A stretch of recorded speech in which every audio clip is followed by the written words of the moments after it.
কতদিনে শ্রাদ্ধ করা উচিত? 11 দিন, 13 দিন, 16 দিন নাকি 30তম দিনে? শ্রাদ্ধ কেন করা হয়? সুপ্রিয় ভক্তবৃন্দ, শ্রাদ্ধ তত্ত্ব বিষয়ক গুরুত্বপূর্ণ ভিডিওতে আপনাদের সবাইকে সুস্বাগতম। শাস্ত্র প্রমাণ সহ ভিডিওটিতে আলোচনা করা হয়েছে। ভিডিওটি শেষ পর্যন্ত দেখতেই থাকুন।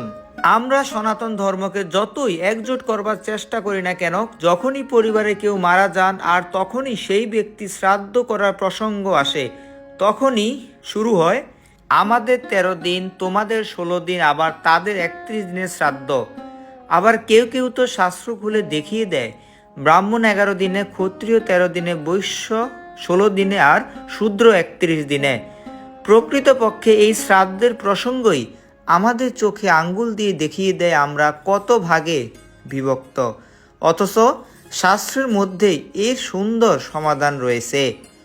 শুধুমাত্র সঠিক শাস্ত্রজ্ঞানের অভাবে ভুলভাবে শ্রাদ্ধ করে আমরা আমাদের পরিবারের সদস্যদের নরকগামী করছি।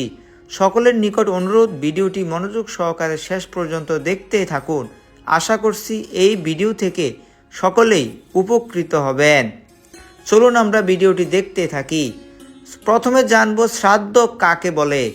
বৈষ্ণবীয় তন্ত্রসারে বলা হয়েছে, শ্রদ্ধ সত্যং দদাতি জয়া সা শ্রদ্ধা, শ্রদ্ধয়া ক্রিয়তে যৎ তৎ শ্রাদ্ধম। অর্থাৎ যে কর্মানুষ্ঠান দ্বারা নিত্য বস্তু লাভ হয় তাকে শ্রদ্ধা বলে, আর শ্রদ্ধাপূর্বক পারলৌকিক কৃতকর্ম সম্পাদনই শ্রাদ্ধ।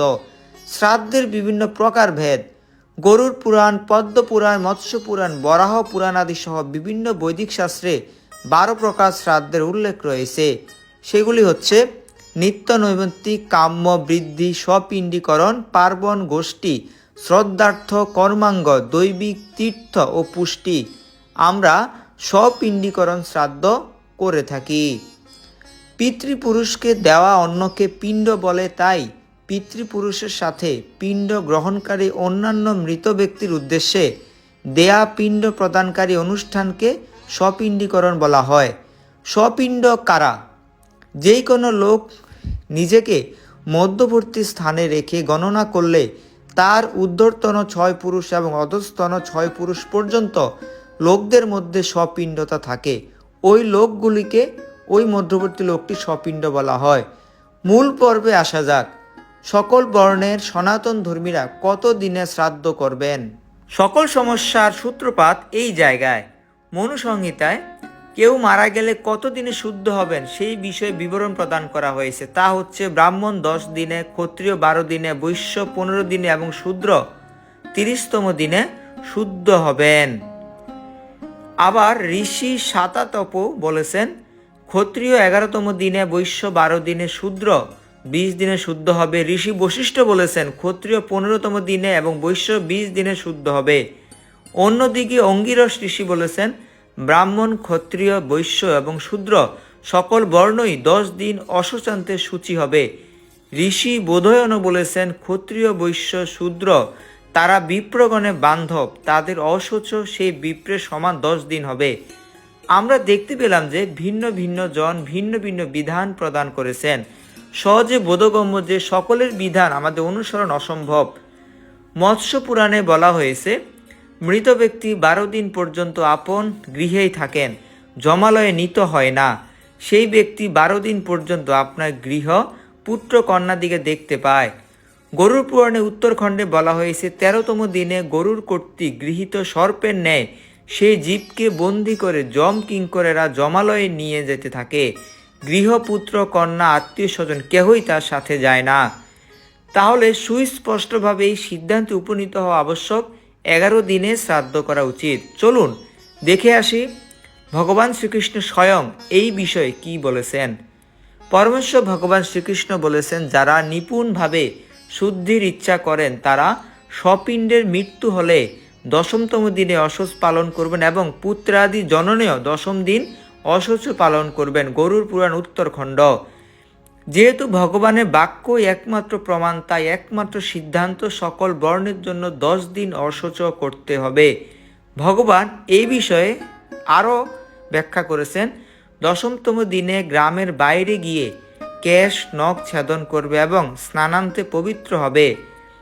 শাস্ত্রে গরু পুরাণে উত্তরখণ্ডে মৃত্যুর পর 10 দিনের পিণ্ডদানের যে বিবরণ দেওয়া হয়েছে তা হচ্ছে: প্রথম দিন মস্তক, দ্বিতীয় দিন চক্ষু, কর্ণ, নাসিকা, তৃতীয় দিন কণ্ঠ, 2 বাহু আর বক্ষ, চতুর্থ দিন নাভি, লিঙ্গ আর গুহ্যদেশ, পঞ্চম দিন জানু, জঙ্ঘা আর পদদ্বয়, ষষ্ঠ দিন সমস্ত মর্মস্থান, সপ্তম দিন দেহের নাড়ি, অষ্টম দিন দন্ত ও লোম, নবম দিন বীর্য, শক্তি ও সামর্থ্য। এইভাবে শরীর গঠিত হয়। দশমতম দিনে দেহের পূর্ণতা প্রাপ্ত হয়ে সেই আত্মার ক্ষুধা পায় এবং দ্বার প্রান্তে উপস্থিত হয়। আর 11 বা 12তম দিনে ভগবান তাকে খাবার দেবার বা শ্রাদ্ধের বিষয়ে অনুমোদন করেছেন। মৃত ব্যক্তি একাদশ ও দ্বাদশ এই 2 দিবসে ভোজন করে, তাই এই দিনের মধ্যে মৃত ব্যক্তির উদ্দেশ্যে পিণ্ড দান করবে। গরুড় পুরাণ উত্তরখণ্ড। বরাহ পুরাণে বলা হয়েছে, মনুষ্যগণের মধ্যে শূদ্র, বৈশ্য, ক্ষত্রিয়, ব্রাহ্মণ এই 4 বর্ণেরই পিণ্ডদান বিধি একই রকম। কি কি দ্রব্যাদি দ্বারা পিণ্ড প্রদান করতে হবে ভগবান তাও বলেছেন। শালি, তণ্ডুল, শক্তু অথবা শাক দ্বারা পিণ্ড দিবে। গরুড় পুরাণ উত্তরখণ্ড। পিতৃপুরুষদের প্রীতির নিমিত্ত অন্ন, জল, পয়, মূল এবং ফল নিবেদনপূর্বক শ্রাদ্ধ করবে। মৎস্য পুরাণ। পরিশেষে বলা যায় যে 11তম দিনেই শ্রাদ্ধ করতে হবে। 11তম দিনে যদি কোনো বিষ্ণু তিথি উপস্থিত হয়, যেমন একাদশী, তাহলে 12তম দিনে আমাদেরকে শ্রাদ্ধ অনুষ্ঠান করতে হবে। এখানে অবশ্যই মনে রাখতে হবে যে একজন সদাচারী বৈষ্ণব ব্রাহ্মণকে দিয়ে শ্রাদ্ধ করতে হবে এবং অবশ্যই পিতৃপুরুষের উদ্দেশ্যে কৃষ্ণ প্রসাদ অর্পণ করতে হবে। কোনোভাবে মাছ মাংস নিবেদন করা যাবে না, এতে তাদের প্রেতযোনি ও নরকে অধঃপতিত হওয়ার সম্ভাবনা থাকে। ধন্যবাদ এতক্ষণ সুগতা বলয়ের সাথে থাকার জন্য। তো ভিডিওটি সকলের মাঝে ছড়িয়ে দিন, যাতে সকল সনাতনীরা শ্রাদ্ধ প্রসঙ্গে একমত হতে পারে। হরে কৃষ্ণ।